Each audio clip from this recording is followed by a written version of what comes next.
d'accuser les gens. Vous-même, vous êtes pessimiste.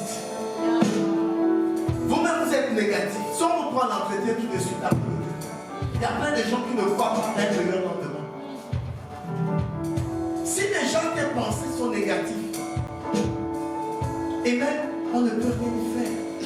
On va te verser l'huile d'onction.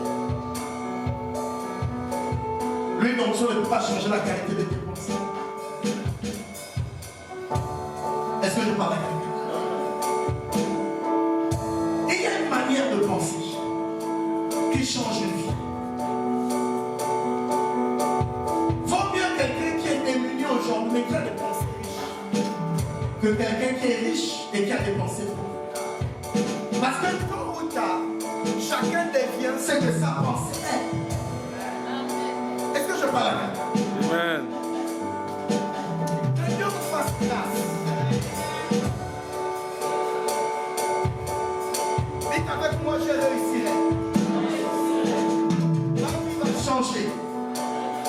Mon histoire va changer.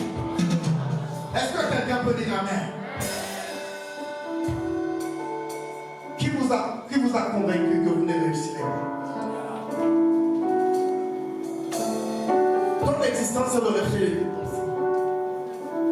C'est pourquoi Paul va nous dire ceci. Philippiens 4, 8. Et que j'ai terminé. Au reste, frère, que tout ce qui est vrai, tout ce qui est honorable, tout ce qui est juste, tout ce qui est pur, tout ce qui est aimable, tout ce qui mérite l'approbation, ce qui est vertueux, louange, fera l'objet de vos pensées. Tu dois apprendre à ajuster tes pensées. Amen. Paul dit que tout ce qui est honorable, j'aime bien ça, tout ce qui est honorable. Ça veut dire penser aux honneurs. Amen. Ne pensez pas toujours que vous méritez de souffrir. Amen. Que vous serez pauvre. Même le genre de maison que vous imaginez, vous n'avez pas encore l'argent. Vous imaginez chaque chose, une fausse maison dans un faux quartier.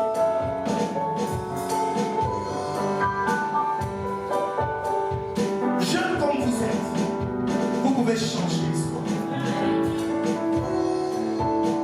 Je ne sais pas, il y a, je pense en 2019, décembre, maman Patricia qui est là, elle nous a fait le témoignage de toute sa vie. Vous avez pris du temps, mais ça en valait la peine. Et dans notre église, peut-être que les jeunes doivent aussi aller vers pour apprendre.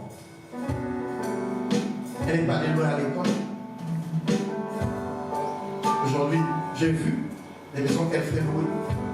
Elle a commencé ça en vendant du riz. Elle dit non, moi je ne peux pas. C'est quelque chose, à un certain moment, je ne pourrais pas tous les jours. Genèse 1, verset 12. Est-ce que vous êtes là? La terre produisit de la verdure, de l'herbe portant de la sémence selon son espèce, et des arbres donnant du fruit et ayant en eux leur sémence selon leur espèce. Dieu vit que cela était bon. Genèse 1, 12. Amen. Est-ce que vous avez compris? La terre produisit de la verdure, de l'herbe portant de la sémence selon son espèce, et des arbres donnant du fruit et ayant en eux leur sémence selon leur espèce. Dieu vit que cela était bon. Chaque espèce a en lui des semences pour se reproduire.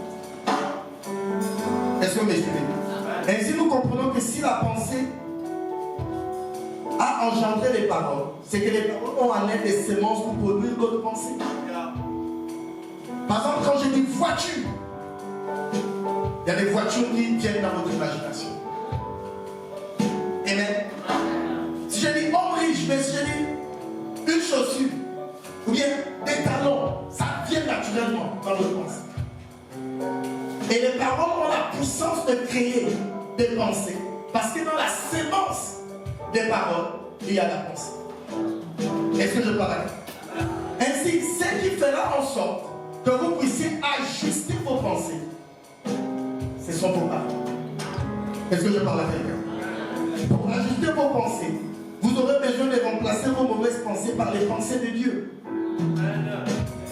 Est-ce que je parle à quelqu'un?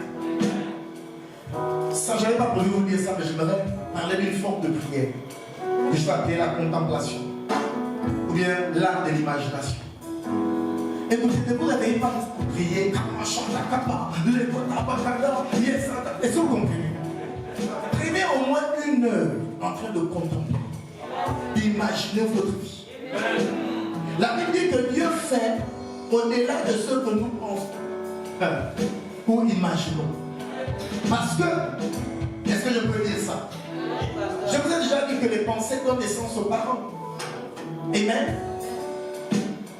Écoutez-moi bien. Ça veut dire que notre imagination ou bien nos pensées sont des formes de prière, sont des formes de paroles devant Dieu. Et Dieu s'appuie sur nos pensées et notre imagination pour faire au-delà.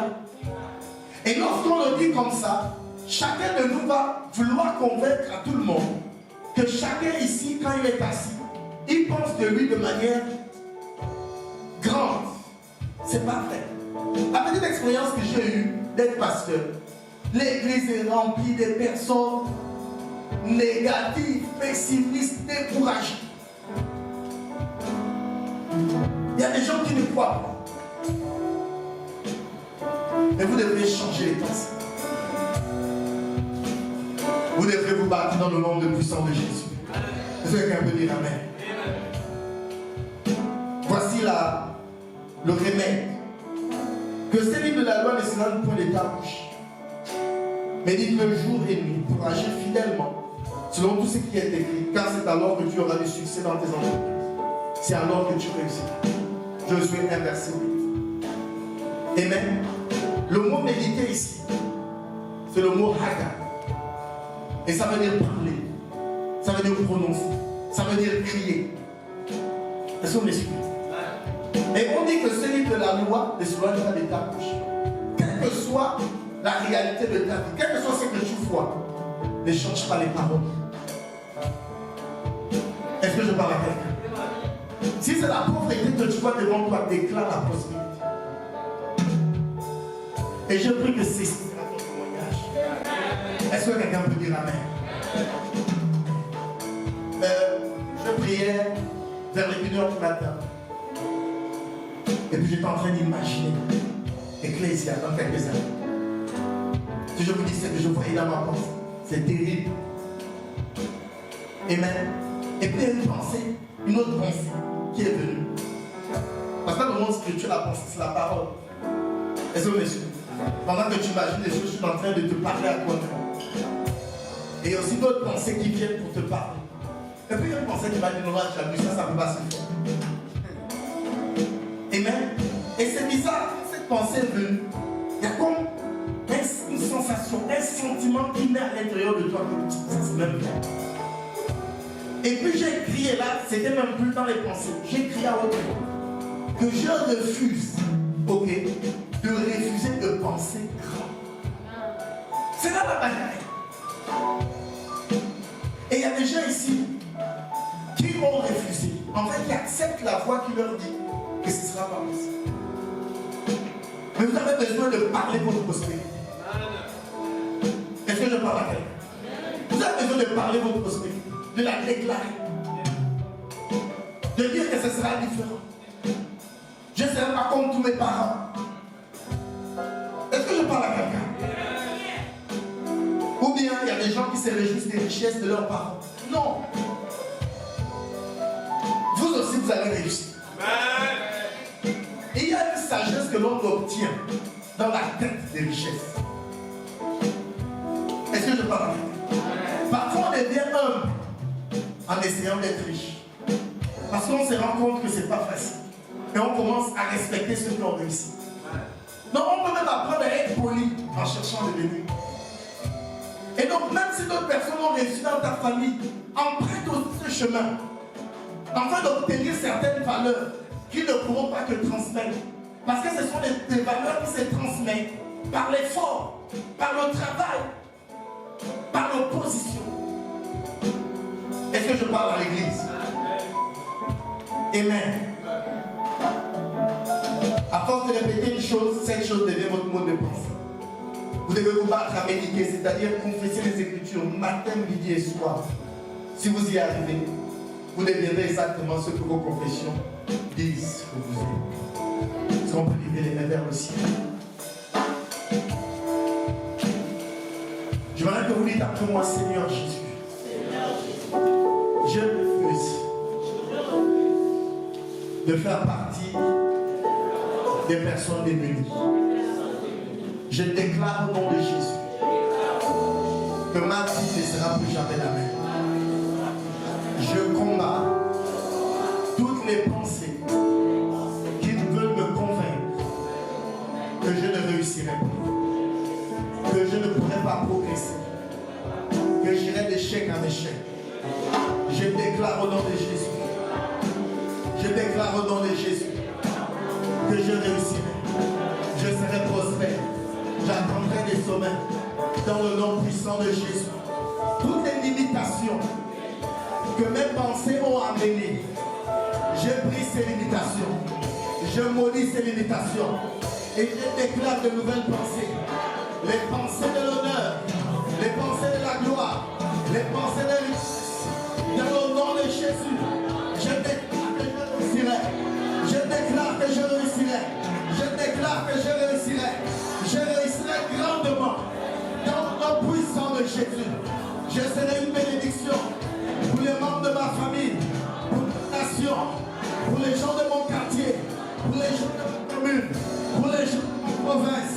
Je déclare dans le nom de Jésus que je réussirai, que je réussirai.